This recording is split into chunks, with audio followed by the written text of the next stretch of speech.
Okay, perfect. So I'll let people in now. Yeah.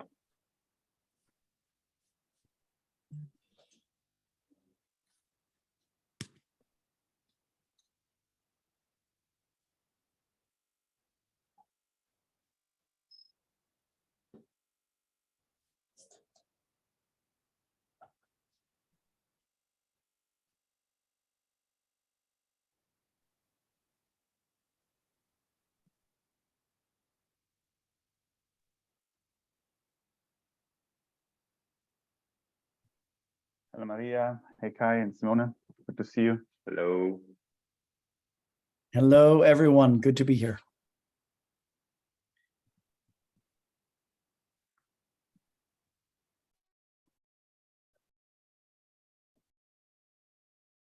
Okay. Shall we begin already?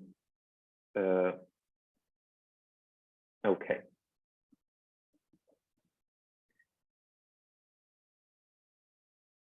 All right. I wait for a green light. Is that okay? Simone, you have it. Good to go. Good. All right. So good afternoon, everybody. My name is Simone Ceresa. I work for CSSP Berlin Center for Integrative Mediation. And I've been very kindly invited by the Friends of Patria to introduce you to this very important meeting that we're having. It's the very first occasion in which practitioners from the ground and the academic world in Ukraine these days can report on what is the situation going in the field right now. The project that has funded 3 assessment missions since July to October 2022 has been brought on and funded by Patria, 8 per 1000 and Un Ponte Per. And today we will have a presentation from Roman Nazarenko, who's a PhD student at Tilburg University in the Netherlands, a national lecturer on leadership in Ukraine and dialogue practitioner. We will have an intervention of Katarzyna Przybeva, I'm so sorry, head of the Strategic Peace and Conflict Study at the Collegium Civitas in Warsaw, Fulbright Scholar, the GMF Marshall Memorial Fellow, and a professional with over 15 years of experience in the field and national and international sector. We have Dr. Maria Levchenko, who's working currently as peace building officer at Patria, but also consulting with USIP and Bergo Foundation. She's a graduate at George Mason University and currently working with young people implementing social and emotional learning and dialogue facilitation programs. And finally, the person that everybody knows, Kai Brand-Jacobsen, President of Patria and Director of the Department of Peace Operations. There is much more to say about the guests that we're having today, but we would have to employ half of our meeting just to tell you about their experience. So please also do take the time to go and read their very interesting bios in the flyers and leaflets that's building around. I would also like to thank Laura Pistarini, who's the person in the back right now who made everything possible. Thank you, Laura, because without your support, any of this would be possible. So without further ado, we have approximately 1.5 hours today. The idea of today is to hear a report on what is the situation on the ground. The speakers will have 10 minutes each to present their own experience and their funding of their assessment missions. And then we will try to have questions and answers to the public with 2 goals: trying to understand what are the factors that are driving the conflict right now, and the ones that could potentially offer a way out or certain positive impact to change the subject, and what could be an important takeover from international actors right now. We know that there is a lot of movement of international organizations and practitioners who are interested in finding assessment, creating missions, projects in Ukraine. At the same time, it's so important today more than ever to have coordination and to know that some of the assessments, some of the information that we look for are already there. So with these two ideas in mind, let me give the word immediately to Roman Nazarenko, because we've been informed that his line is up and down a little bit, so we want to take the chance not to lose him. So we'll give him the word immediately. Please also let me know in case you cannot hear me well, because apparently my line, as much as I'm calling from Italy, it's not working so well. Thanks a lot. Roman, please. Can you hear me? Yeah, okay. Good afternoon, dear colleagues. It's a pleasure for me to be here with you today. First of all, I would like to, to express my sincere appreciation for you and for colleagues from Patrir and Patrir team for all things that you did for people of Ukraine and the peace around the world. So that's the things that we Ukrainians will never forget. So thank you so much for this. But you're helping so many Ukrainians in your country and around the world. And another one thing, I want to apologize that I'm using the cell phone because I'm right now in Lviv, Ukraine. It's the western Ukraine, and I'm out of electricity right now. So I hope everything will be fine, but still sorry for this unstable stuff. Well, I will try to speak really briefly and about the situation in Ukraine and how we are trying to solve the problems and struggling. Well, actually, I'm working in several directions. One of them is the formal education. It's the Ukrainian Catholic University. So we're working with the students, with subjects, and we are trying to organize as much humanitarian aid as possible. But also we are working on the census, on the idea how to help students, to realize what's going on in Ukraine and how to make them ambassadors of Ukrainian national idea right now.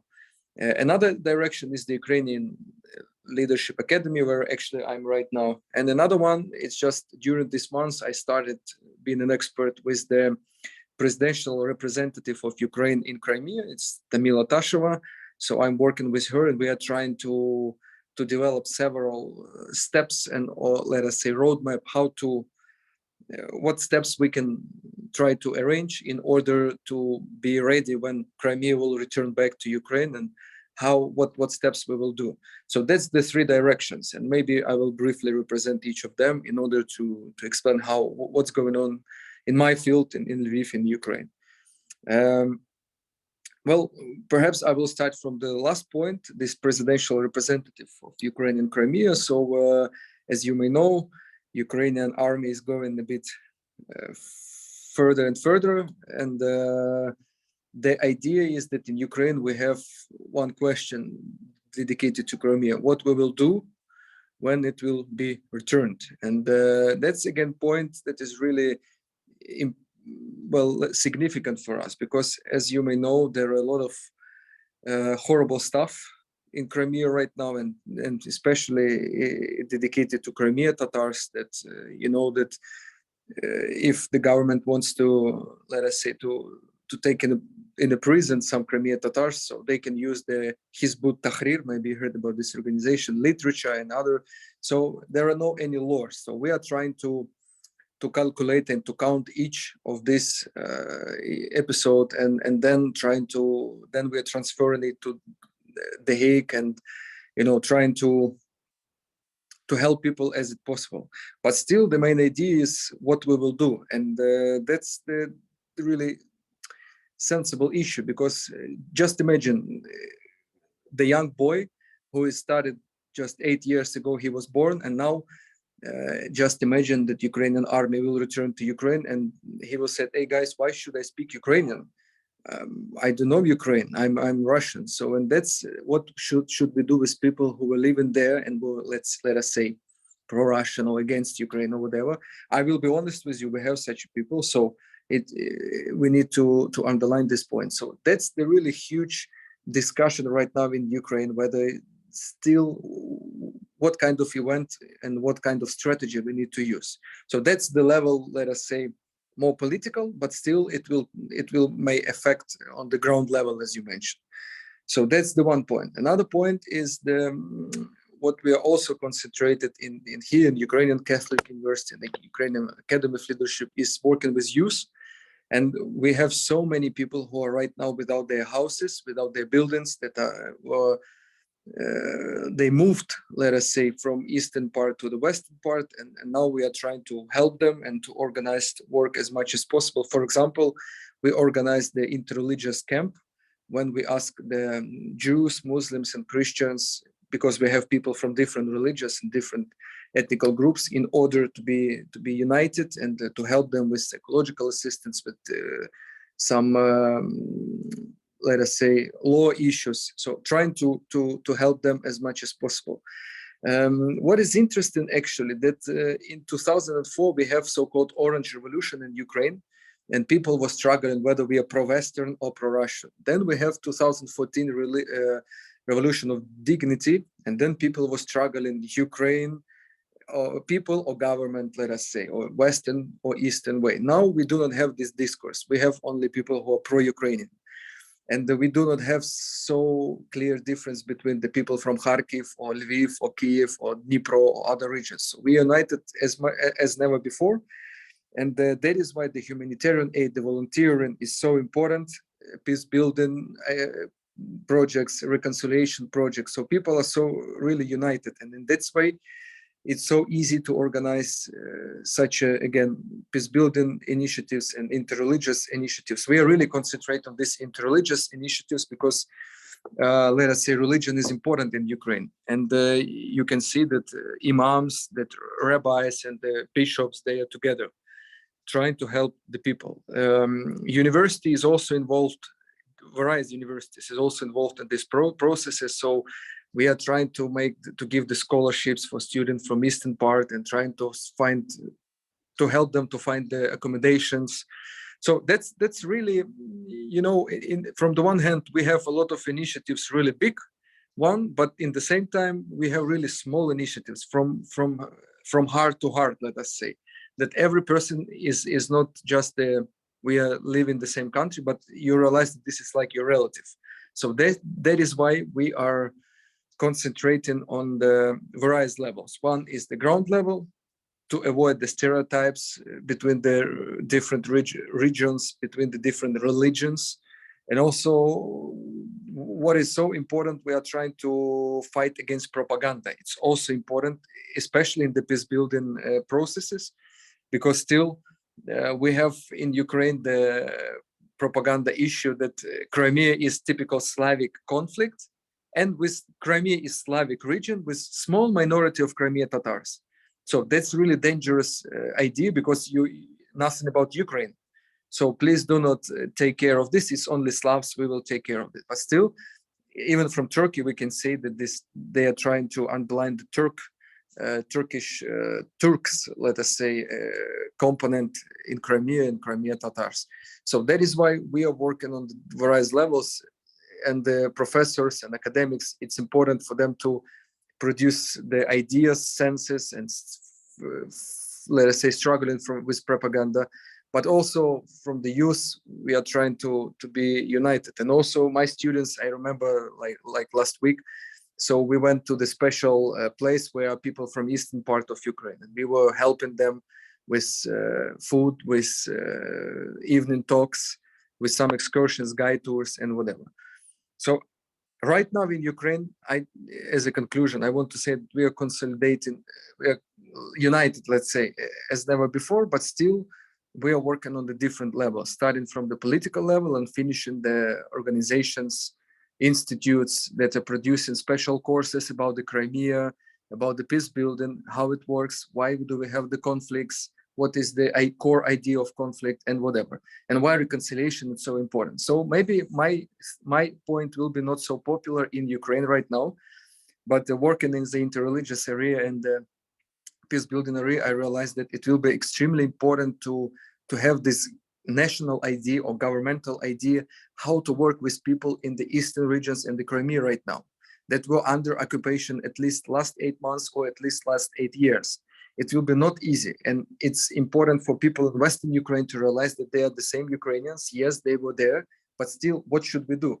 And here, that is why I think that together with humanitarian aid and whatever, really important stuff is education and the trainings and the camps. That is why we are really focused on these points, because again, I think that the situation that we have right now is also the lack of quality education that we had before.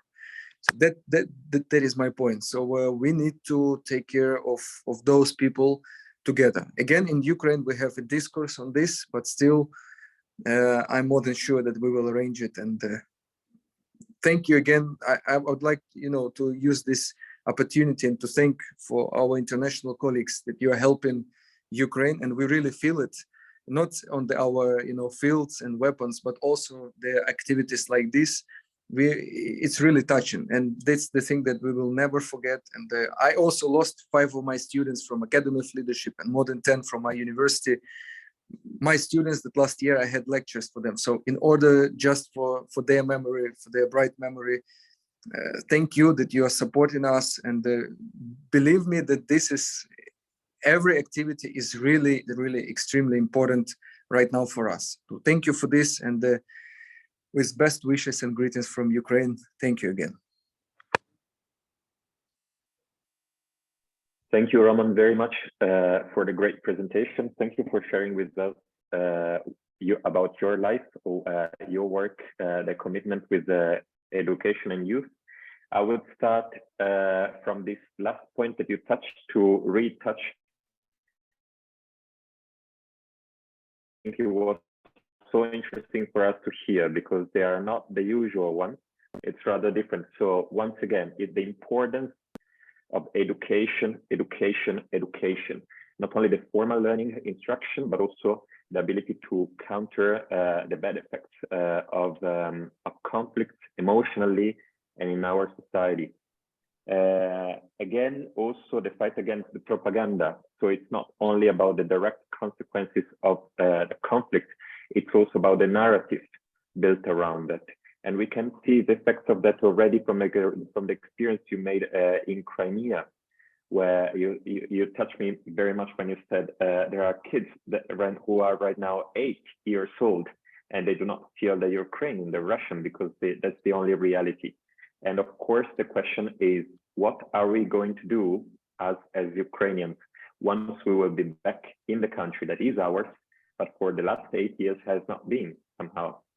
So how will we be able to address the issues in there and the natural fracture in the citizenship and in the culture in there? And those are big questions and are important ones. And they involve not only a general strategy, but also very day-to-day issues.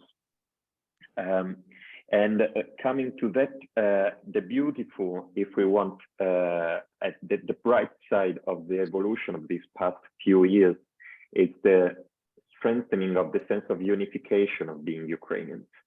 After years of divisions in which there was division between Ukrainian and Russians and different parts of Ukrainians and different languages, right now, after the invasion and the conflict that arose around that, at least this brought a unification of the sense of pertaining to Ukraine and the joint forces. So putting aside for the moment what looks minor in this sense, but bringing us back our identity and fighting for our own country. Thank you, Roman, very much. Sorry, the last point that you gave an important key of anticipation, a key of touching this is the interreligious dialogue.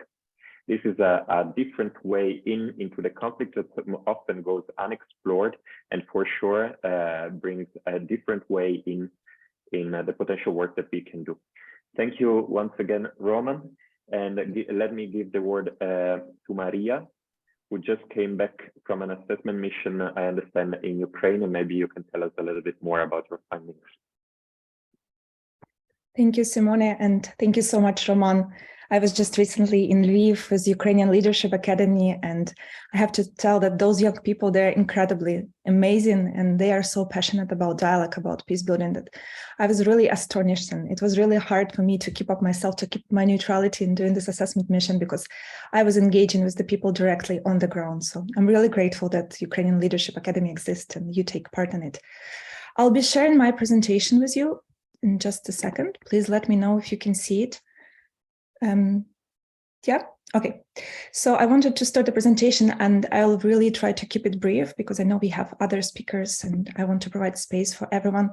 But in my presentation, I wanted to start by showing you the most recent artwork by Banksy, who visited Ukraine, in particular towns such as Hostomel, Bucha, Borodyanka, which have been damaged and destroyed by Russians, and at the same time his form and way of showing support to Ukraine and showing that peace building can start even through the art, and there is a way to bring peace just by showing the people that you stand with them, that there is a solidarity, can be a great support for Ukrainians on the ground, but also Ukrainians who are working abroad.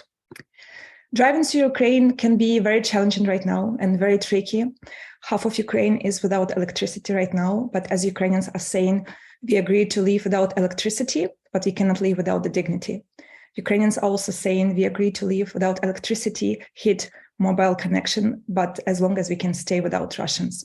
So 86% of Ukrainians are supporting the struggle against Russian, even despite the recent attacks of the missiles by Russians on the infrastructure and civilian killings, because Ukrainians want to stay as a nation and Ukraine wants to stay as a country.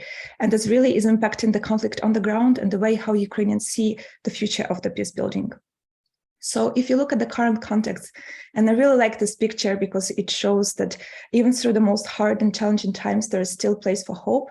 And with recently liberated Kherson, Ukrainian mood and the whole moral elevation was very high. We still see that there is a high level of Ukrainian solidarity and joint work. As Roman was mentioning, we felt that national identity was awakening, and we experienced new identity markers. Many people started to speak Ukrainian language rather than Russian language. There are also many new markers that appear, for example, with new dignity spaces, which President Zelensky has organized, the place where Ukrainians can come, get warm, use mobile connection. It's also a new force that joins the country together, that joins the people together. However, the conflict is not stale. The conflict is not stable. It keeps changing every time. There is a risk of total blackout in the future if Russia continues to launch missiles at Ukraine. There is a risk of total evacuation of Kyiv in the future as well, because as our mayor was saying, there is a risk that they will not be able to provide electricity for many people, especially for the elderly. And there is a risk of nuclear power plants destructions and the new Russian offensive coming soon.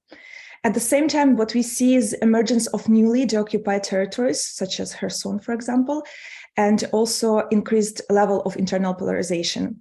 I heard Roman saying, and I'm also agree on that point, that we do feel that our national identity is awakening. At the same time, countries being divided by those who are fighting, those who are not fighting, those who left the country, those who are refugees, those who are not donating to the army. So this is something that can play a big role in the future, and if the country will not be united, it can lead to new conflicts inside.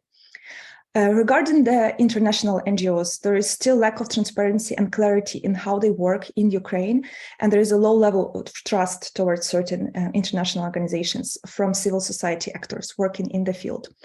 We have noticed the decrease in the ratio of humanitarian assistance, in particular to those territories that have been deoccupied some time ago, for example, Chernihiv.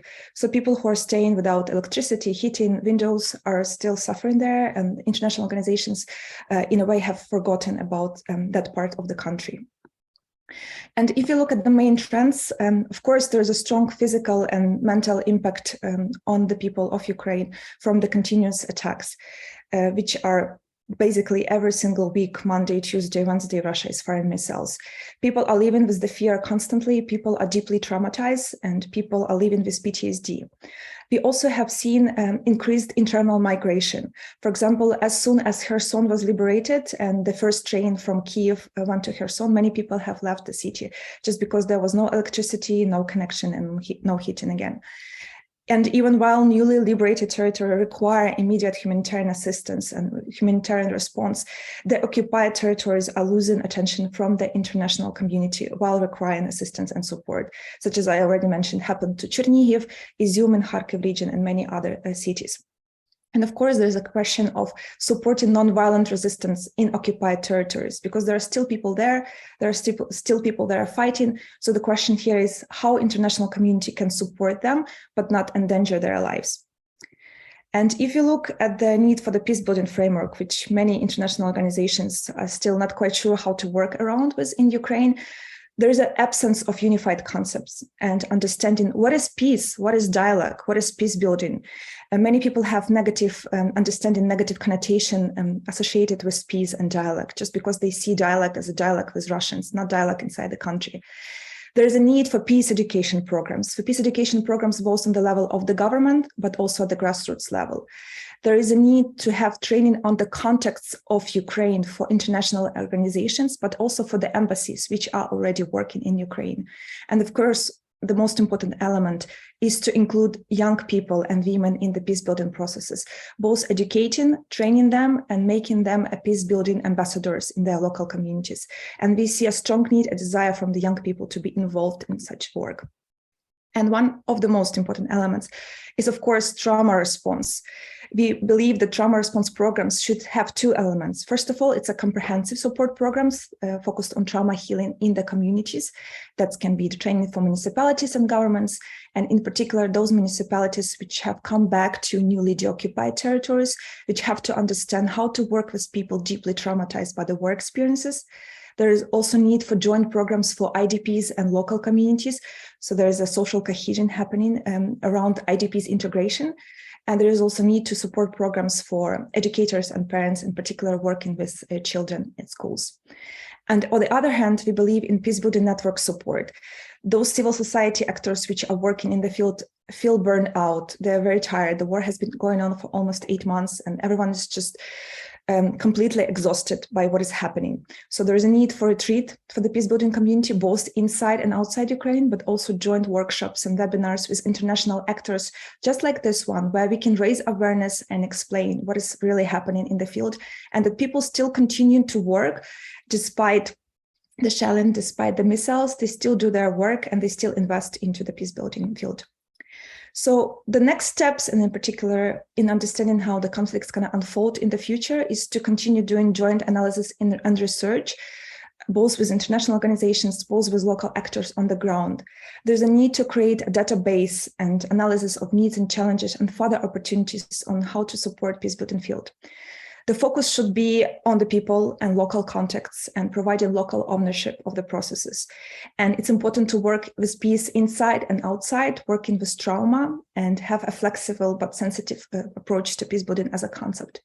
International organizations coming to Ukraine should support but not impose their view on the peace building field or their strategies, because local actors on the ground, they know better, they understand the situation much better than any international comment from the field.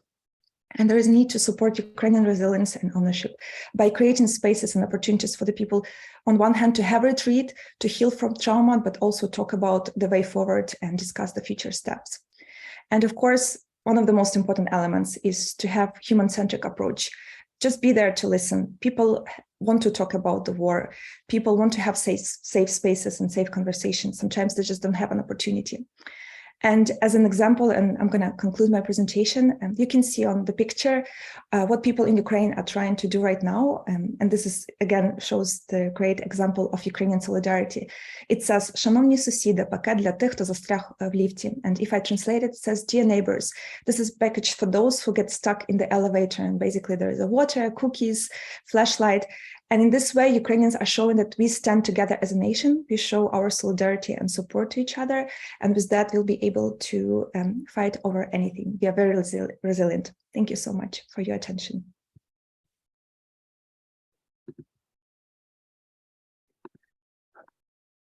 Thank you. Thank you very much, Maria. In this case, I will not even try to summarize what she said, because there are so many inputs that is really difficult, and it would not make her honor to simplify all of this. just bringing the light on one important topic, I think, that we all have to keep in mind.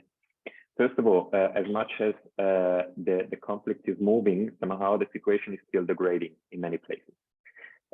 Electricity is going down, winter is coming, and unfortunately this is not a TV series. This brings a lot of internal movement of the people. And as much as there is a stronger sense of unification around the identity of being Ukrainian, as we said before, internal polarization is growing. And we can foresee that this will happen also in the future, and potentially when the conflict will not be there anymore, there will be also much more arms around. This means that it's not only needed to create a narrative of peace building, but also to start setting up the basis for future intervention to make sure that they happen in the most possible peaceful way. And then the sometimes difficult relationship with international actors. We all know that we're there trying to help them there, but there are also strong know-how in the country for once. Assessment is there, capacities is there, and coordination in this case is really important to make sure that Ukrainians get the help they need, and not the need that we think they need. I just leave this out, just pointing this point.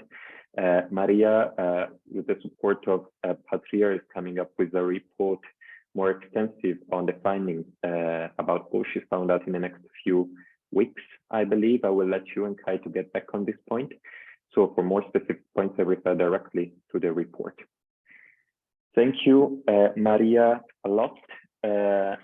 Let me give the word now to Katarzyna Przybyła, who is an academic, very much a knower of the country and the situation, and has already also an incredible experience, over 15 years experience in the field. Thank you for joining us, Katarzyna. Thank you very much, Simone and Roman and Maria. One thing that I have to indicate at the beginning, so I'm not Ukrainian, I am an outsider. So I feel really honored and privileged that I was invited to be one of the speakers today. Obviously, I can only try to imagine what Ukrainians are, feeling and experiencing. So thank you very much for giving me a chance to present my analysis on the situation. So I will try to talk on two things today. I hope that you see the presentation. You can just let me know if it's there. So conflict analysis, obviously not the entire assessment, just the parts that I think are relevant for today's discussion, and possible peace interventions. Before I start even analyzing any conflict, there are two things that are truly important to me. So first one is choosing the right words. And I think it's important to start with that, because there are different names that are used when people are talking about the conflict. And I'm like really sensitive on this issue, because I think it's important how we frame, how we talk about the situation. It impacts our action. It impacts also how other people see the situation. So here are some of the examples of how people talk about the conflict, from Ukraine crisis, war in Ukraine, Ukrainian conflict, to the Russian invasion of Ukraine. So for me, war in Ukraine and Ukrainian conflict, these are the names that are not acceptable and the names that I don't use. And why I don't use them, although you can see them in newspapers. War in Ukraine, conflict in Ukraine, it suggests that this is an internal conflict, which is not. So although, yes, the majority of the actions are happening inside Ukraine, this is not a war in Ukraine or a Ukrainian conflict, because it suggests something that is internal. Russian-Ukrainian war conflict, this is, you can say, the most neutral way of talking about the conflict, the one that I prefer or that I use is Russian invasion of Ukraine, because you have the names of both countries that are directly involved in the conflict, but also you can sense how it started and what kind of situation we have. The second element that is important for me when I look at analyzing conflicts is looking beyond the main picture or beyond the main parties.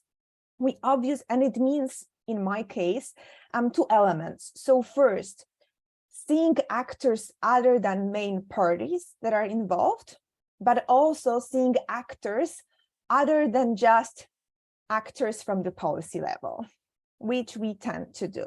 What it means in practice. So actors other than main parties.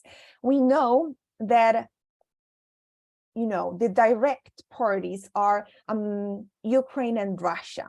But besides the main actors, we also have other actors involved in this conflict. So one of the actors is Belarus. And I think it's important to note Belarus because, first of all, Belarus has a union with Russia and is directly supporting Russia. But also it's a very important actor that can change the situation in the region. Some of the other actors, we have European Union members, NATO members. So you can say that in general, the Western world, the map is, just showing some of the countries. Obviously, this is not a complete list.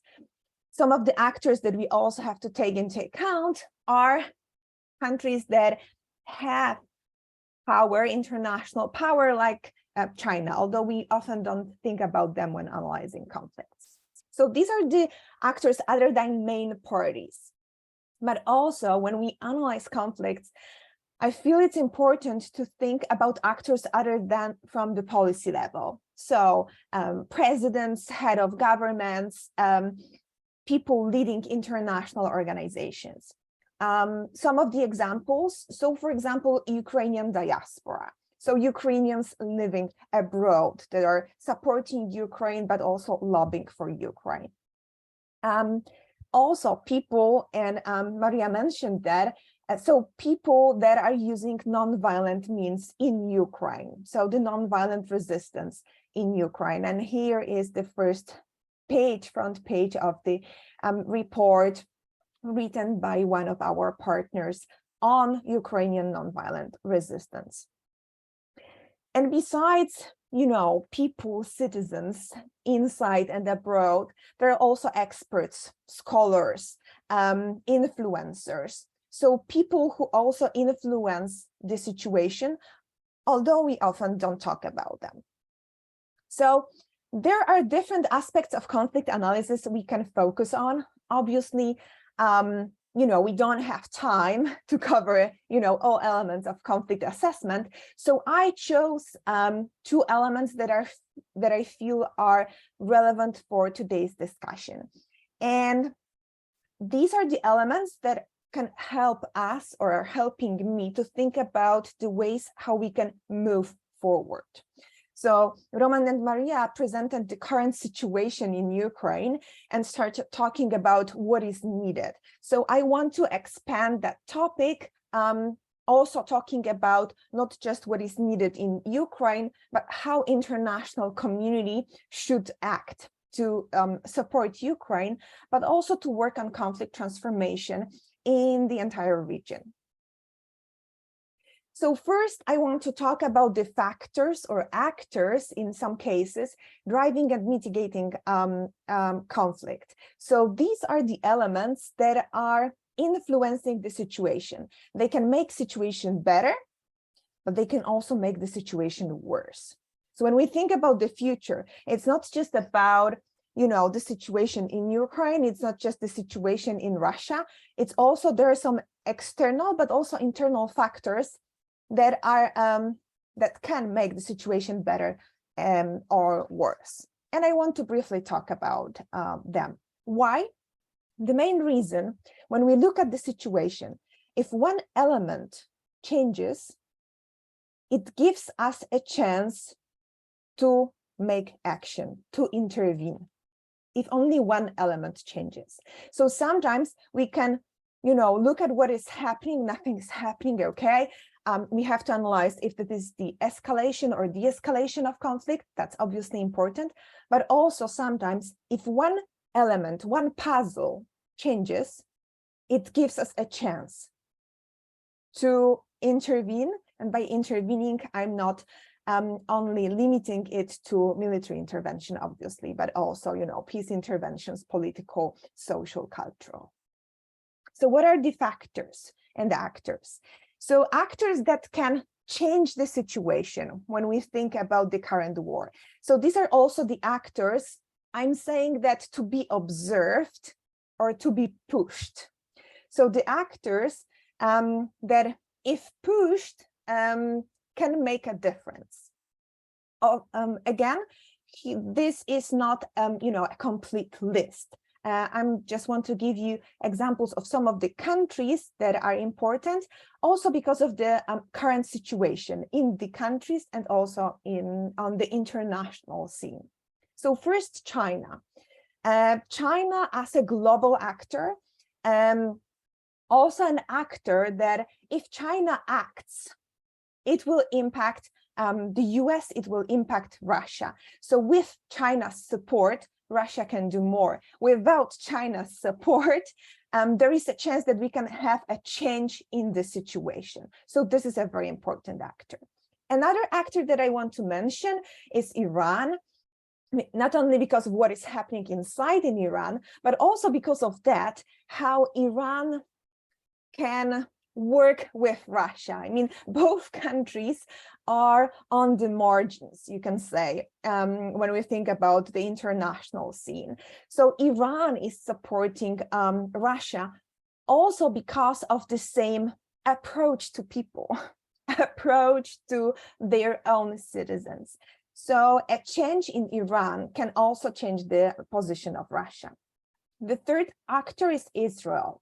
Israel that is very I don't want to say neutral, but it's not very engaged in this conflict also, but it's a very powerful, especially military country, state, and it's also a close ally of the US. So the change in the policy in Israel can change Russian and Ukrainian situation. Obviously the US. And US is just one of the examples of the Western countries and how they can, influence, or how the situation, internal situation, can change the general situation. What do I mean by that?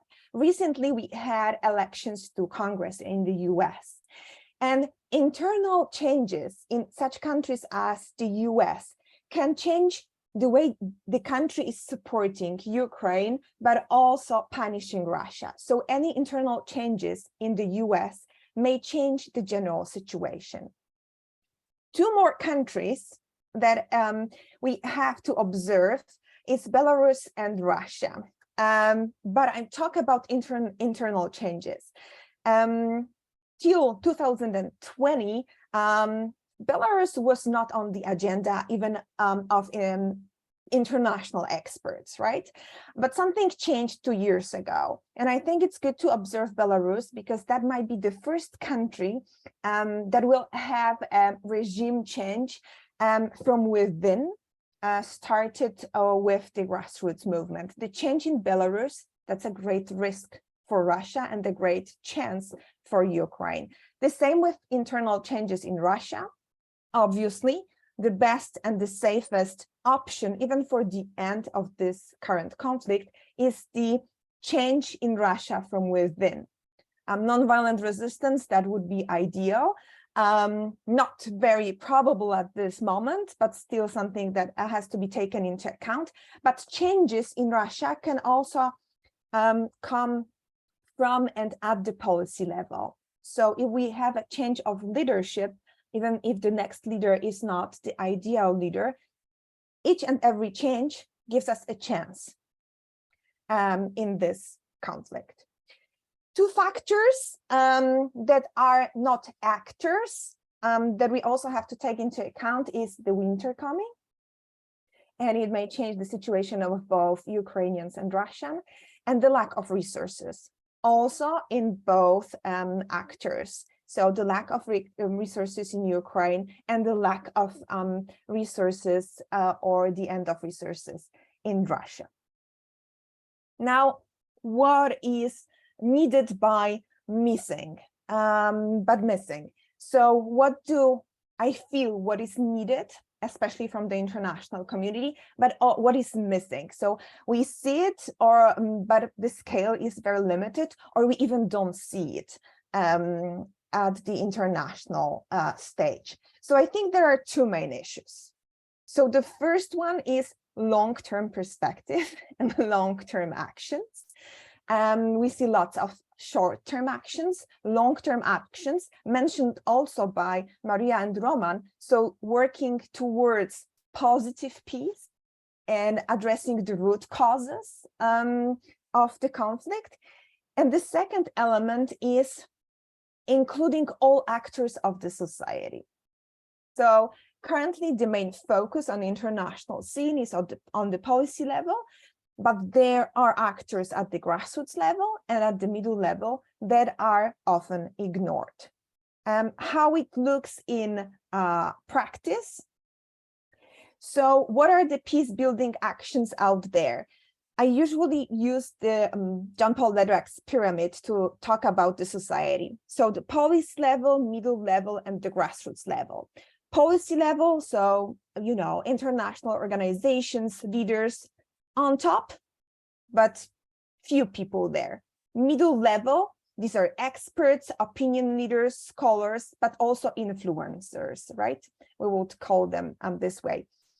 Biggest level that has impact on the policy level, but also access and impact on the grassroots level.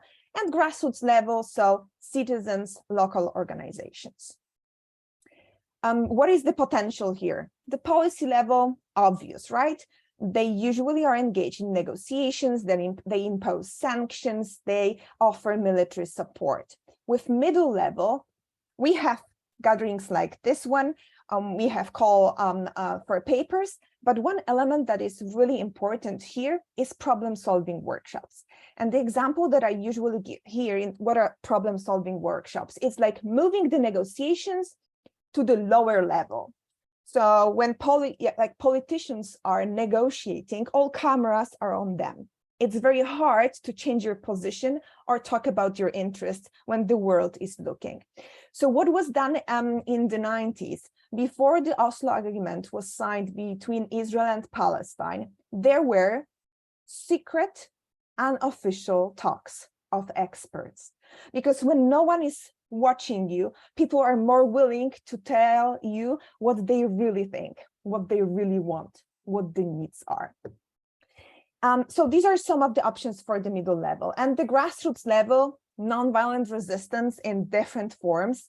And the example that I give here, since I'm from Poland, is the Solidarity Movement 1989, but also, you know, the Singing Revolution and other revolutions in the region. So when people were protesting, the political changes were possible. I know that, you know, I moved beyond my 10-minute limit, so just 3 more slides and I will be done with my presentation. So what is missing needed in details at the policy level? So there are 4 elements that I see that I feel are crucial. So peace-oriented actions and not war-oriented actions. What is the difference? When you hear the policy level, the focus is on war, not on peace, and language matters. If we just talk war, there is no option for us to build peace. Long-term planning, including conflict transformation. This is when often politicians are even thinking about long-term, they talk about military operations or rebuilding, you know, so not societies, but country, meaning factories, etc. What is missing here is a people-oriented approach. So thinking about rebuilding relationships within Ukraine and then in the region. Engaging middle level, so problem-solving workshop, and support for the grassroots level, because this is the most powerful level and it should be supported. from the middle level, here we have 3 elements. So again, peace-oriented actions and policy papers, 2 examples that just stuck with me just before the invasion of Ukraine. Foreign Affairs, the most popular article, the day after Russia attacks. It was a few days before the invasion.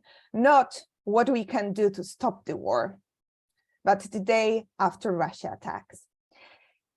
So the framing, the phrasing, and what we do as people with some kind of influence. Actions at the grassroots level, we know from nonviolent resistance research from Erika Chenoweth and Maria Stepan, that trainings, this is one of the most important kind of support we can offer civil society. And then influencing policy level. So here is my complaint about my fellow scholars when people do research just for the sake of research, but not necessarily policy research. And they have the findings, they have the research, they know what to do, but they don't share it with the level that can actually, do what is necessary. And then the grassroots level, first of all, the strength awareness, because people are not aware of the fact how powerful they are. And then the grassroots level can make changes. Coordination and network building actions within Ukraine and in a broader context, because there are many institutions, they do the same work and they have no idea that the other exists. So the coordination and network building and strategic planning. And by strategic planning, well, when you do one action, it's not enough. You have to think in the long term, and you have to have a plan, and you have to have a strategy if you want to make changes. And it concerns the grassroots level, the middle level, and the top policy level. Thank you very much for listening to me. If you want to stay in touch, here is contact info to me, and I will pass the virtual microphone to Simone, and I look forward to Kai's presentation. Thank you very much.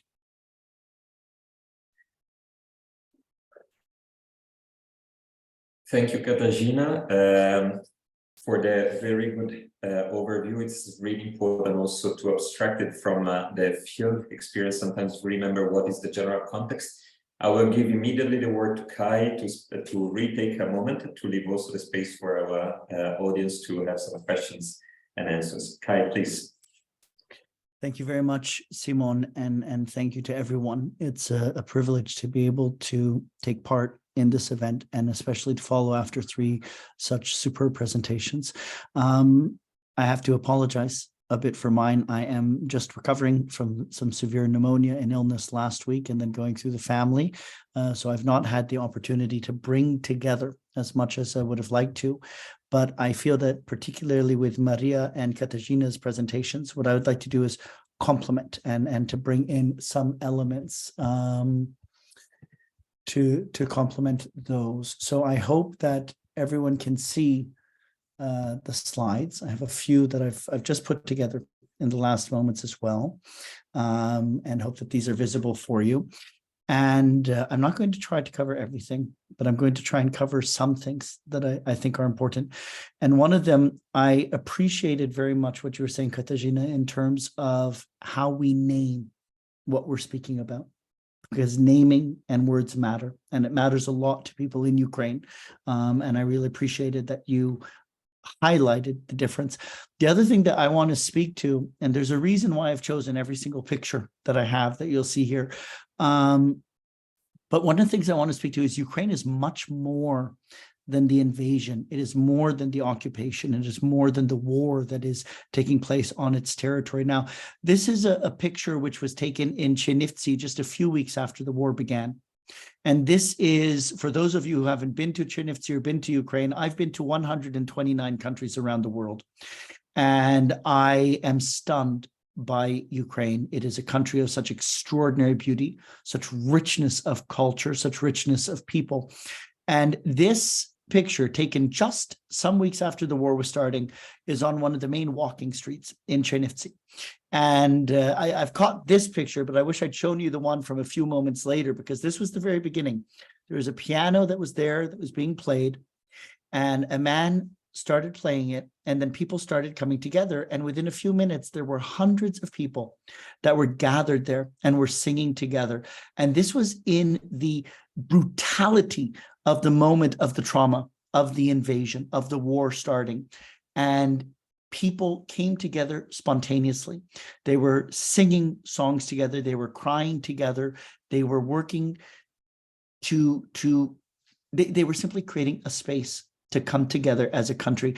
And this is part of what so many of us who have been working and involved in Ukraine over the last 10 months now have seen, this incredible fabric of a society of people coming together. But at the same time, I want to take us, I try to always avoid showing any pictures of children and youth that are affected. But it is important for us to realize, when we're talking about conflict analysis, when we're talking about war, this is affecting an entire country. This is affecting millions upon millions of people, including millions and millions of children and youth. Children and youth who are in areas under occupation, children and youth who are in areas that are experiencing bombardment constantly. Maria and Laura and I were in Lviv together about a month and a bit ago. And the sirens were going off and everyone had to go into the shelters. And just some of the comments that the students were making were simply how normal it had become for them, how they don't know how it would be if they weren't hearing it anymore, that would be unusual, but also the trauma that it has for them. And people in the country are living with this constantly. And then for the many millions of Ukrainians who are outside the country, they're living with the constant watching the news, listening to what's happening, the fear, the care, the concern for their families, for their loved ones, for their citizens inside the country. And this is an impact that's happening now. It's an impact that's happening now with the hundreds of thousands that are in the armed forces or fighting on the front line, which also includes youth combatants as well. It's happening with the medical workers who are on the front lines dealing with response. And for the first months of the war in hospitals all across Ukraine, people had brought their clothes on the very first days of the war to the hospital. And then essentially in the hospitals we were visiting, many of the people had lived in them for 60 or 90 days straight without going home, not always knowing what was happening to their families, working constantly, dealing with the civilian casualties or the military casualties and impact of the war. And just if you can even comprehend what that means for those medical workers, the exhaustion, but also the trauma that they were holding within them. I remember speaking with doctors after being to the emergency unit for children that had just been brought in. And you could see when they were performing their surgery, their hands were absolutely steady. But the moment afterwards, their hands were shaking. Combatants, medical workers, paramedics, humanitarian workers, and people across the country, the levels of trauma and the impact of the war on people's lives that many haven't even begun to process, to imagine, or to think about is very deep. We just came from a presentation, actually Roman speaking here now also in terms of his own children, his own students having been killed. We came from a presentation from the same organization. He's with Ukrainian Leadership Academy. It was 5 of their friends, 5 of their colleagues who have been killed in the war as well. But the other side, I've spent, and many of you know this or have heard this before, I've spent 25 years working in communities and countries affected by war. And I've been saying this a lot in the last few months, because I've never in my life seen anything like the response we're seeing now in Ukraine. And like what we've also seen in Poland, in Romania, in Moldova, neighboring countries. I have never seen the scale of national response at every single level. The small bag that Maria showed us in the elevator is just one of so many millions of examples of people stepping up and coming and doing everything they can. The reason I say this is because we have to understand Ukraine is a country that has a functioning state institution and system across all levels of the country. It has a functioning government. It has a robust civil society. And I say this both because the response of the country itself should be understood, should be seen, but also, and I'll speak more to this a bit later, it connects a bit with what Maria was alluding to as well. Unfortunately, we're seeing a lot of international agencies, organizations, humanitarian workers, even foreign diplomats coming into the country with little or no understanding about Ukraine whatsoever. And while I have seen a lot of extraordinary work in the last 25 years, I've seen also some of the worst aspects of the international aid, development, and peace building system. Unfortunately, we're seeing some of the absolute worst of it in Ukraine today as well. And I'll speak a little bit more about that because it is better to identify it now and prevent that from continuing than to simply let it go unspoken of. But one of the other reasons why I've chosen... Apologies, I'm sorry. Apologies. Allow me to interrupt you. Can you please resend the presentation, because I received some reports that people do not see the images changing. I am so sorry. No, absolutely not. But I think it's worth for all of the participants also to see the beautiful pictures that you're sharing. Thank you very much. Let me try starting again. My apologies for that.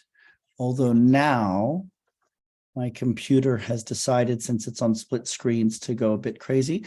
I will try to share it once more, and I hope that it will come through. And Simone, I'm glad you mentioned it at this moment, because this is a worthwhile one. See, is it coming through now?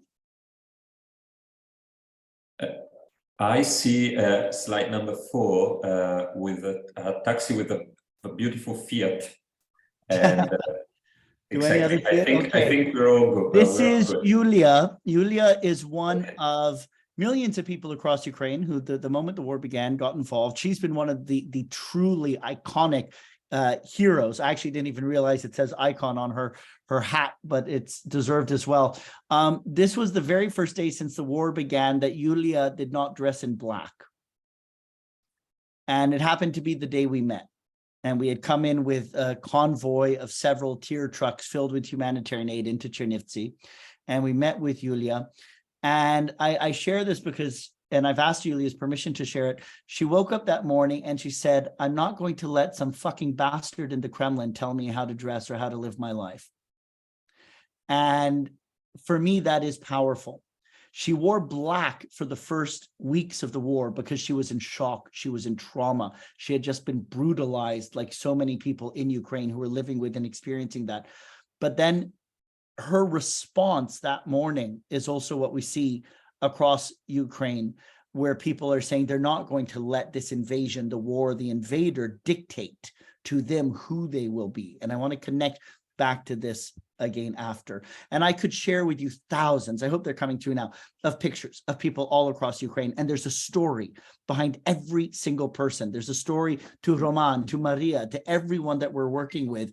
And as there is in every community and country affected by war, but linking with what Katarzyna said, it's more than just states leaders. It's more than just analysts and political leaders. There are people that are involved in this, and our actions matter. Also, the international response. This is just one random picture of many thousands of people who came to Cluj who were helping.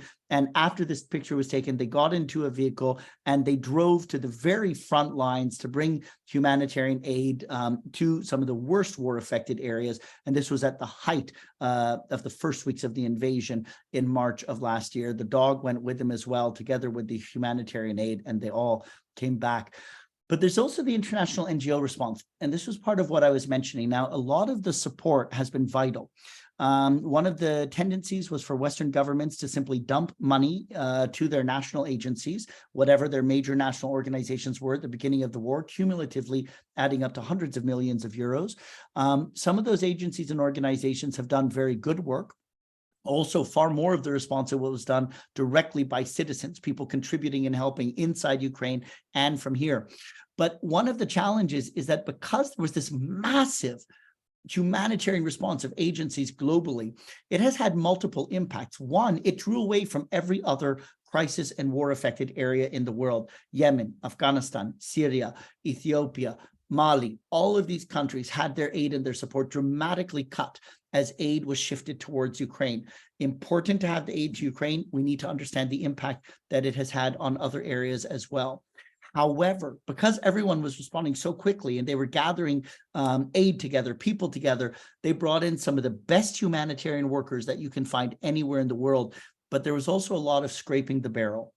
There was also a lot of people being hired on LinkedIn without even having interviews. And what has happened is you have people who've been coming into Ukraine on 1 month, 2 month, 3 month rotations. This is beginning to change. But you have them coming in often with salaries of $5,000 to $19,000 a month, even for those working in Poland and Romania, because they're working in a crisis response, though they're in the European Union. And they often don't speak the language. And they're coming in, some organizations with brilliant solidarity-based response, understanding what it's like to work under wartime context, understanding the efforts by those in the country, and finding appropriate ways to be able to channel support. But others are coming with incredibly bureaucratic practices. Others are coming where they make a promise to a Ukrainian organization or a Polish or a Romanian one helping Ukrainians. Then they have a turnover, and then the next person comes in and says, sorry, no, we're not doing that, even after there's been consultations and planning. This is causing disruption, the height of incompetence in a lot of this response. And inside Ukraine, we experienced frustration from Ukrainian partners in the first months and visits when we would listen to their experiences, which far too few people and far too few organizations are doing. But on the last trips, I would say we experienced anger. There is anger, there's feeling betrayed, there's more than frustration that is growing. One of the problems is, and this comes to the role that we can all play when engaging also with our own governments and others, many diplomats, decision makers, politicians don't know how to respond, what to do. We were just speaking with some diplomats in a briefing session the other day, and they were saying exactly this. Well, I guess the problem is our governments in our capital don't know what to do or how to respond. And so they simply give the money to their national organizations because it's easier. They don't know who there is in Ukraine. What we are trying to encourage is look at what's being done on the military side. On the military side, it is expected that the Ukrainians are the ones who are waging this war from those who are providing military support. But those who are providing military support are providing them with the material, the equipment, resources, and training and investment in building up their capacity. At the moment, when it comes to the humanitarian response, we're taking the easy and sometimes not good practice approach of dumping money onto Western large-scale organizations. What we would like to recommend is that there is strong capacity inside Ukraine. What we need to do is listen to, identify, understand that capacity, and recognize where it can be supported. For example, by supporting the creation of humanitarian hubs in newly liberated, deoccupied areas, so that you can provide the physical infrastructure and space for the civilian and volunteer organizations that are trying to respond. Work with local government capacities to strengthen their capabilities for stabilization and recovery in partnership with civil society organizations and others. Invest in building the capabilities now, which are both necessary to strengthen and support the capacities during the humanitarian response, but they will also help with stabilization after, and they can also help to put in place robust, good capacities for post-war recovery and building a sustainable, democratic, and free Ukraine after. The other aspect is that naturally there are a lot of EU policy discussions and meetings on Ukraine and trying to see how to address the situation. Some of the reflections we would bring is, on the one hand, more should be done to ensure that the voices of Ukrainians are included in these discussions. There are numerous meetings taking place in Brussels where there are no Ukrainian voices whatsoever. Decisions are being taken about Ukraine. That is, on the one hand, natural. Sometimes that needs to take place, but much more needs to be done with authentic inclusion. And as was said, I believe, both by Katarzyna and Maria, also civil society, the voices of youth, and a lot of the response in Ukraine is being driven by women's organizations and efforts as well. But the other side is that most of the discussions over the last 10 months have been entirely taken by the war party. So the focus has been exclusively, whether in Moscow or in Brussels or in Washington or elsewhere, on the waging of the war effort. And it is understandable for many that that is their focus. And in Ukraine, there is a determined focus to defend the country. And for many, that is defense through military resistance to the invasion. But what we would suggest is we need to broaden the discussion. We need to be looking at how to ensure that humanitarian support is kept up. Simone, you mentioned winter is coming, and it is not a television series or a show. It is a situation where the new Russian military command has prioritized targeting of civilian infrastructure, electricity, gas, water mains over the last several weeks, creating a critical situation which has already worsening conditions for millions across Ukraine, and the cold weather is only just beginning.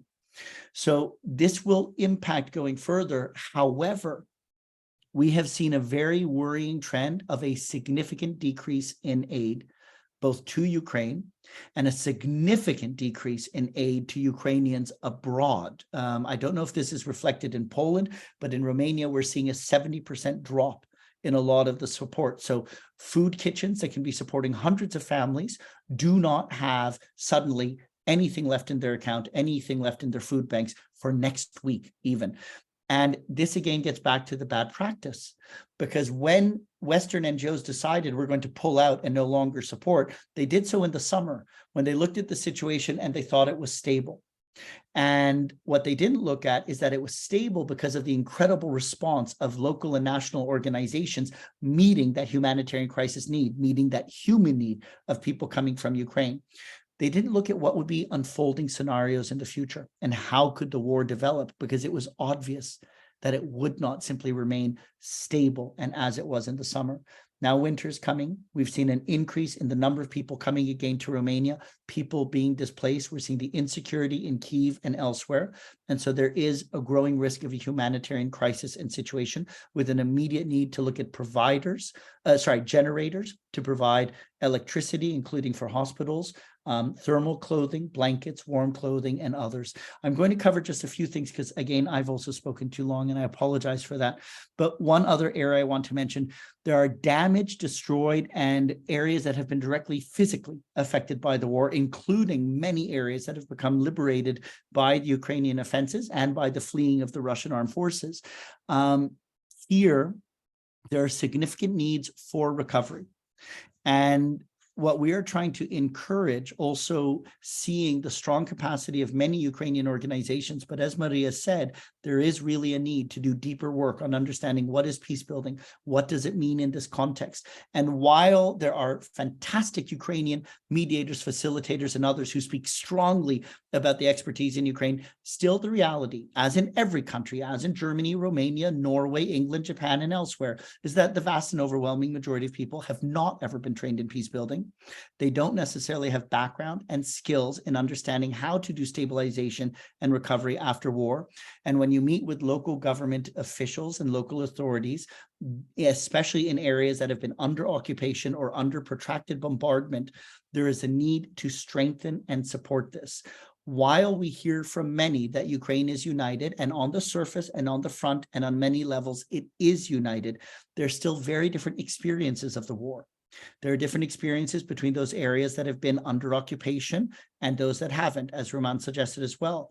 There are different experiences between those that have lived constantly with bombardment and those that are in other areas, or between those who are forcibly displaced and their host populations. So there are a lot of social tensions, and some of the areas where these can be most acute in the coming months and going forward will be in newly liberated areas. Just very briefly, some of the last things I want to reflect on.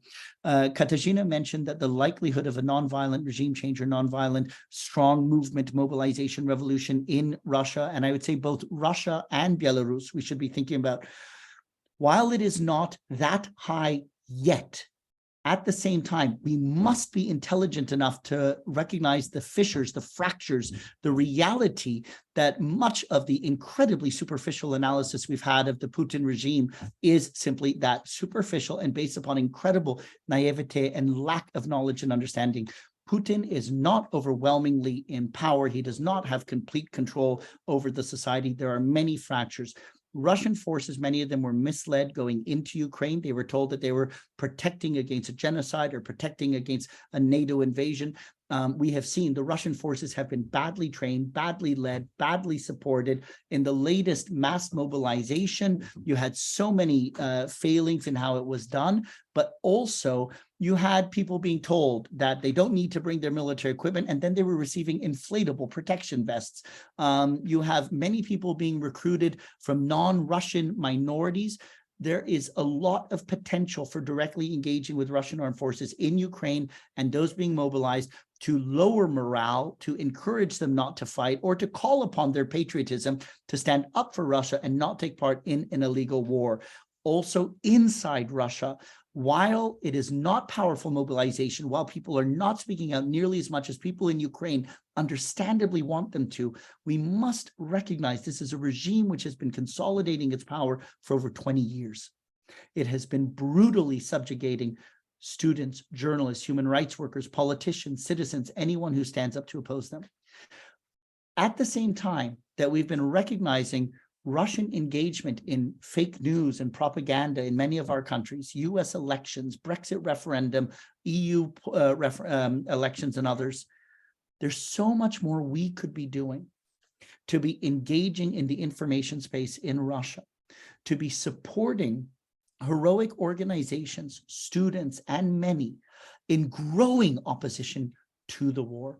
Much more could be said. I apologize because I hardly touched upon many of the most important topics, but I hope that at least from amongst these 4 presentations, part of our aim for wanting to host this event today is there's a lot of, as was said earlier by Simone, there are a lot of missions that are being done, organizations going into Ukraine, and the reality is we could do more, not to have all of us go and all of us try to interview the same people and all of us take their time to listen and to hear, but to collaborate, to share this together. So we hope that the presentations today, as well as the other presentations in the global webinar series, help to bring some of this information forward together to help us be able to inform the work we'll do in Ukraine or to support in Ukraine based upon deep listening from those who are in Ukraine themselves and the people of Ukraine. Thank you very much.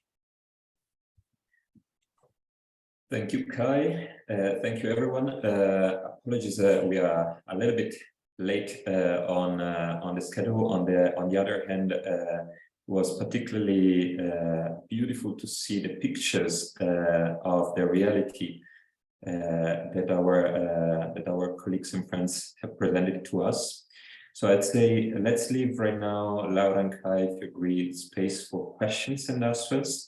We invite everybody to come with a video on to present your questions directly to the participants. We'll try to keep it short. Eventually, we can have a few minutes longer meeting, not so much.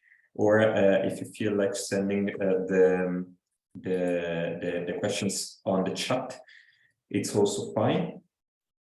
Let's see if there's anybody who would like to intervene now.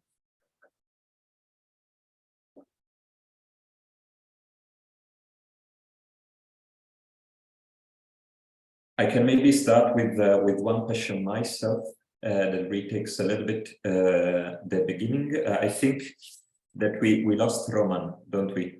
I think we lost it all the time. Then I will retake the point of the meeting is what we international organization can do. And it's not so much about the question that I have is what we can do. I'd say that you have explained more than enough in terms of what are the needs in the field. My question is more on a practical side. What would you suggest is a good process for international actors that want to engage in Ukraine in order to make sure that those needs, that they get in touch with those needs, that there is no other actors doing exactly the same thing, and that basically coordination can be met. So for an external organization, an NGO that would like to intervene in Ukraine, what are your suggestions as people who's already working in the field that they would take the first steps that they should think about and do? And I leave the question on the floor, open to everybody who feels like joining in.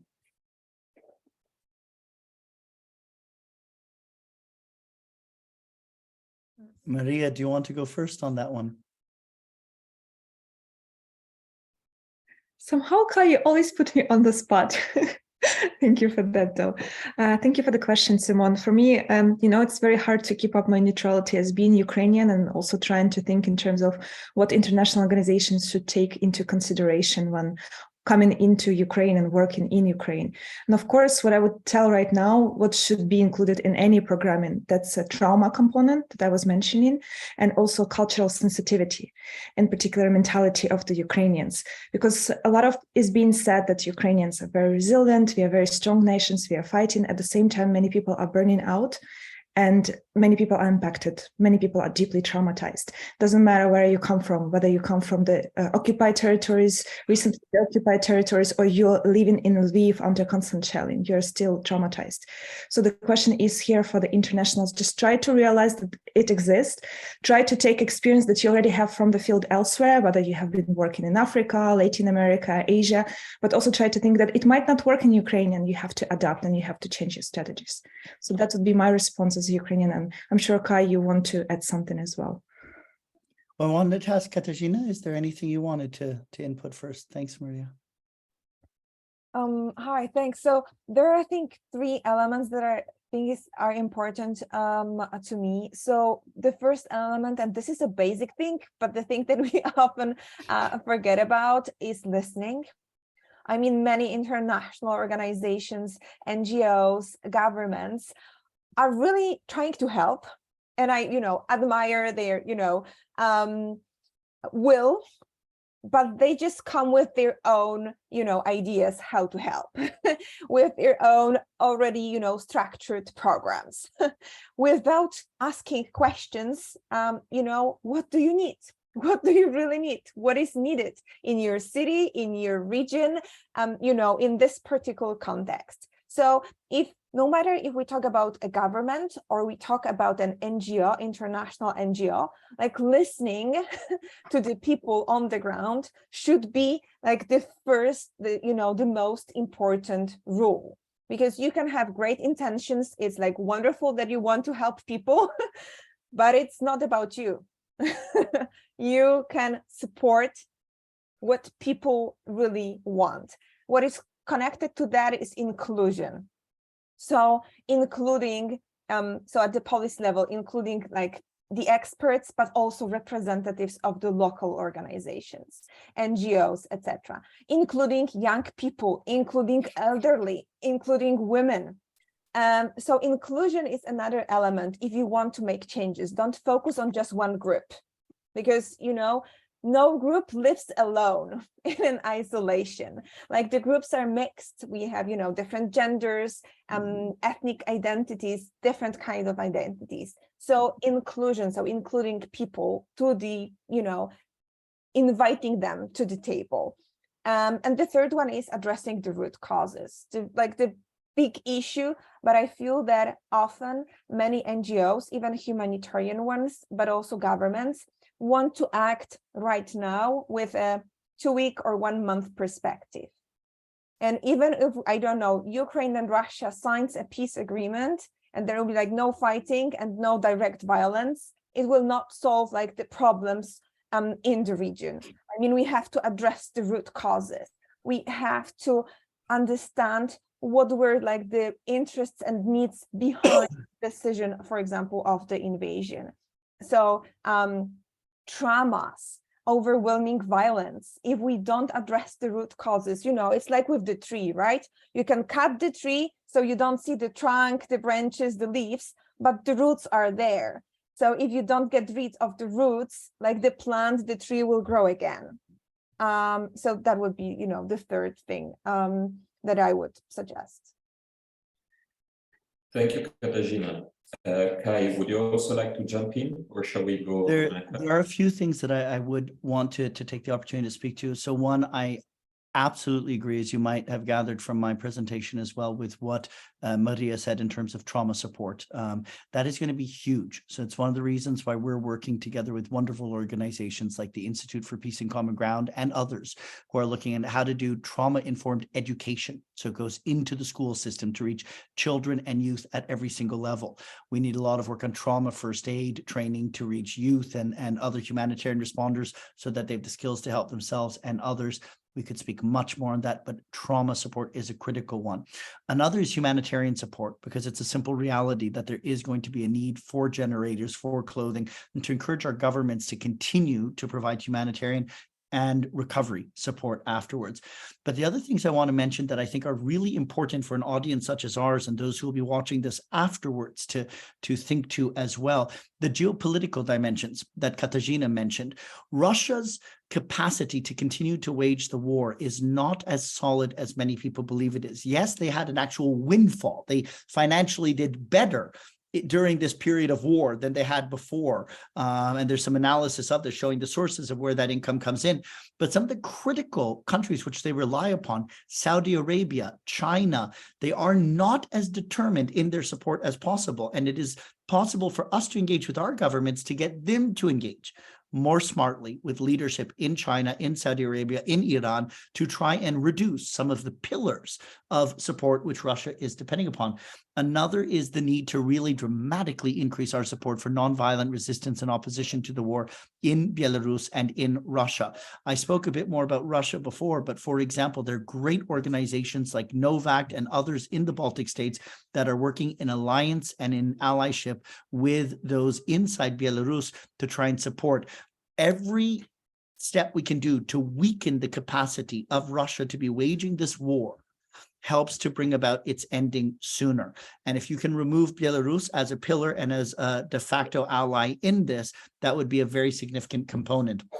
Otherwise, one of the most important things I would suggest to international organizations, particularly those wanting to work on peace building, on nonviolent support, is for us to cooperate together. Is not to each one go to our ministries, go to our agencies and separately try and get the little funds we can, each of us supporting our little, fortress. But inside each of our countries, let's have standing working groups of organizations that are working on Ukraine. Let's see what our comparative contributions can be, as well as how we can do more together than apart, and put into practice what we always promote in many other countries: authentically work together, share information, do more together than we can apart. And the very last thing I'd want to flag for us, which I apologize, I'd had a slide at the end to this that I did not get to, and that is the fact that we don't only need to look at the current war. And also, we always say that we need to listen to our allies and people from Ukraine. But this war is actually affecting all of us. So there will be hospitals that have less funding in Romania because of aid that is going to the war in Ukraine. There will be critical cuts in social services and expenses for many in many countries because of the support for the war. I'm not saying to reduce support for Ukraine, but I'm saying that we must be critically aware. We have now invested more in the arming of Ukraine than what was given to Iraq and Afghanistan over 20 years of the war there. We have flooded weapons into the country, and we have deepened polarization and confrontation across Europe in terms of Europe and Russia, and also broader geopolitical dynamics with China. There is a risk, if we allow the war dynamic, war momentum, war party to continue, that however the war ends, we may all lose the peace that follows. So I think we need to become very active now in looking at what do we want, not only in how the war ends, but what do we want for the future of Europe and indeed the future of global peace and security beyond the war. Thank you. Thank you, Kai. Now, Ipe Kato has raised a hand for quite some time. Apologies if I didn't see you before. Can you please get a question? Then I will also ask Andre to ask his question so we can have one joint answer and close the meeting for today. Is that okay? Thank you, Ipe, please. Thank you, Simon. That was really great presentation. I'm joining from Japan, so it's almost 11:30 p.m. So good evening, everyone. My question is that I really agree with an idea that education is really important, and I don't know who I should ask this question to, but what sort of educational activities and then educational support have been operated in and down in Ukraine. I think it depends on where you look at, like if it's in the Western area or maybe the occupied area, which is Kiev and then Chernihiv. I don't know if I'm pronouncing well, but Chernihiv Oblast, and also currently Russia is still occupying some of the oblast, which is in the eastern part of Ukraine. So depending on where you look at, but what kind of educational activities and support have been done so far, that's what I'd like to know. Thank you. Thank you, Ipei. That was very good. Let's also hear from Andre the questions, and then we will get back to our speakers for Yes, thank you. I would like to follow up on what I said. I think that it would be great if we could create some kind of joint group that would start to look at some kind of large-scale project, specifically on some of the aspects. Nonviolent resistance is one, working in Russia, in Belarus, with people there is another. I think these are, these are areas where a project, we should look at large projects, large for us. They're absolutely nothing compared to the amount of investment that's going into humanitarian aid, not even speaking about military aid. But I think that with maybe, 10 to $20 million theoretically, it would be possible to seriously influence the internal dynamic, for example, in Russia in terms of public opinion and so forth. Maybe, again, it's a challenge, but I believe that there are these opportunities. So I would say that this is something that maybe we should, I don't know if we can create some kind of working group or something like that to look into. Thank you, Andre. So I would give the word back to the speakers for a short reaction on Andre's comment and the question on education. I will ask kindly to keep as brief as possible because we already have exceeded our time limit, and we're going towards the conclusion. Please.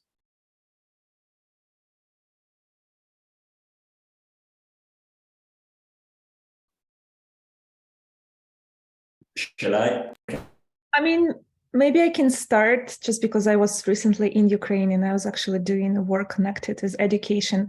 I was delivering trainings on dialogue facilitation and foundation of the peace building for young people, young participants aged from 16 up to 21 in Chernihiv, not in Chernivtsi, Khmelnytsky, and Lviv. And that actually explains the whole approach to the peace building and the whole approach to the education that we envision as Patria. So we believe that the approach to peace, and particular peace education, should start on the ground level and all the way up to the top.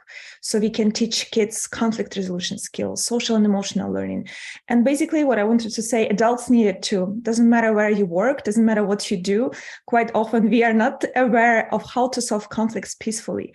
So if you are able to teach even the government official on the highest level how to communicate properly, how to solve conflicts, this is already something that can contribute to the peace in Ukraine, but also elsewhere. So that's in short from me. Anyone who wants to add, you're more than welcome. I can just add one thing.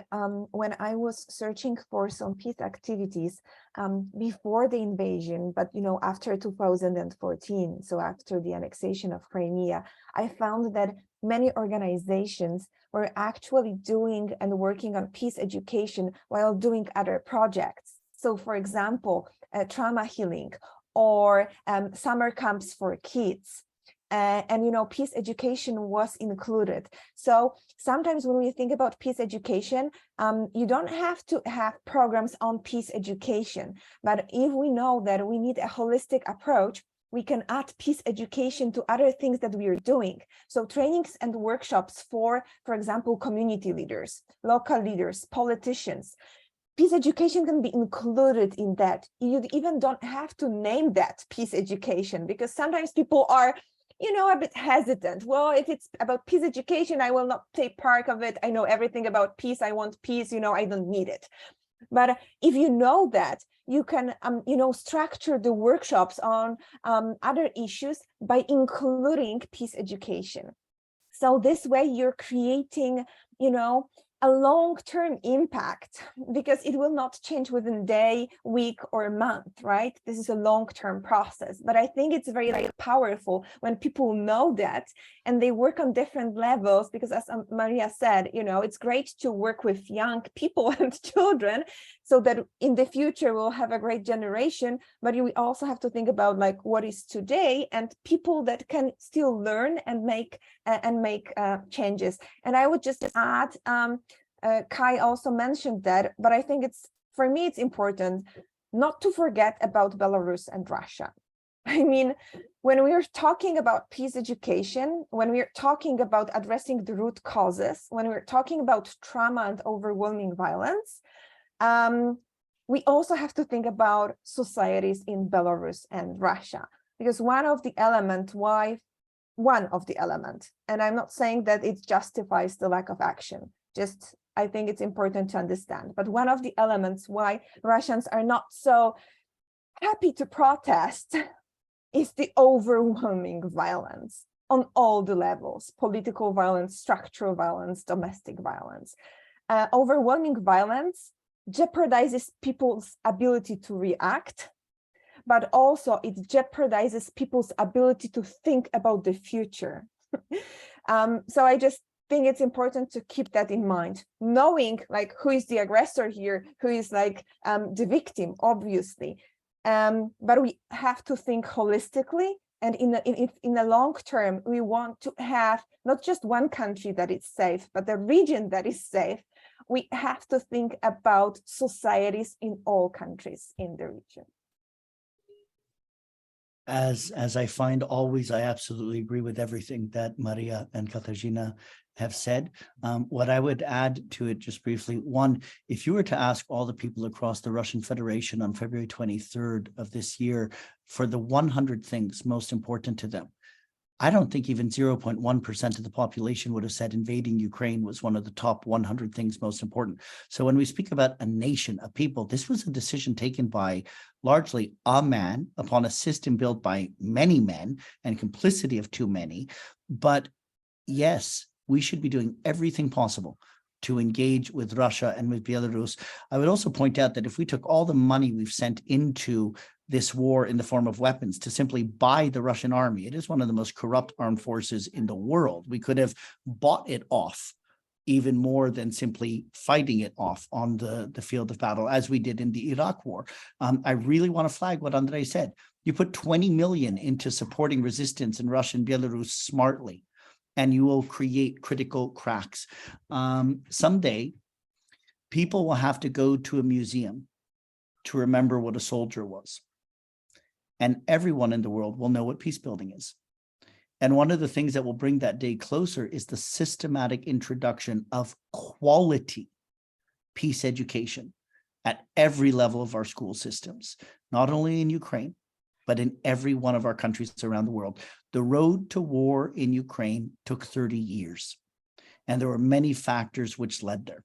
It did not have to happen, but it is critically up to us to have the same level of courage, vision, and work that those who built the United Nations did after the Second World War to make sure that we will create a world free from the scourge of war.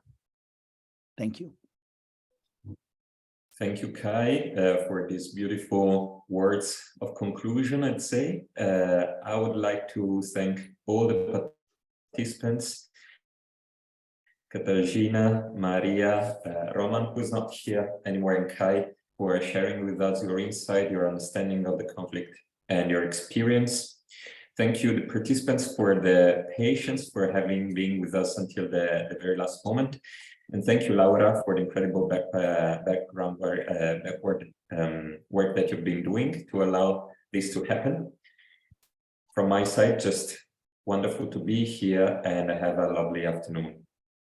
Bye-bye. Thank you, Simon. Thank you to everyone. Dziękuję. Thank you, Simone. Bye. Bye-bye. Thank you, everyone. Goodbye. Everyone.